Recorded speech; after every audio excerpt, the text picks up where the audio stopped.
Hey there, fellow Discord users. Welcome back to our channel, where we break down tech tutorials in a simple, straightforward way. Today's video is all about how to disable your Discord account in 2025.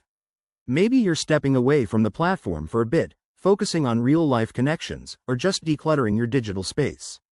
Whatever your reason, I'm here to guide you through the process step by step.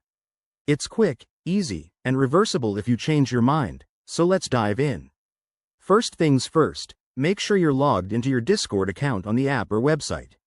Once you're in, head over to the bottom left corner of the screen and click on the gear icon to open user settings. This is your hub for all account-related tweaks. Next, in the user settings menu, scroll down until you find the My Account section. It's usually one of the first options you'll see. Click on that, and then look for the Account tab. Here's where the magic happens. You'll spot a button or link that says something like Disable Account or Delete Account. Go ahead and click it. Discord will prompt you with a confirmation screen to make sure you really want to do this. They'll explain what disabling means, like your account going into a temporary hold rather than being permanently deleted. Read through the details carefully, then enter your password for verification. You might also have to select a reason from a drop-down menu, which helps Discord improve their services. Once you've confirmed, hit that Disable Account button, and voila, your account is disabled.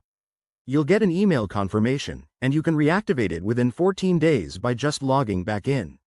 If you're on the fence, remember this isn't permanent, but if you need a full break, it's a great option. And there you have it, folks. You've successfully disabled your Discord account in 2025. If this tutorial helped you out, give it a thumbs up. Subscribe for more tech tips, and let me know in the comments if you have any questions. Stay connected, but take care of yourself first. Thanks for watching, and I'll see you in the next video.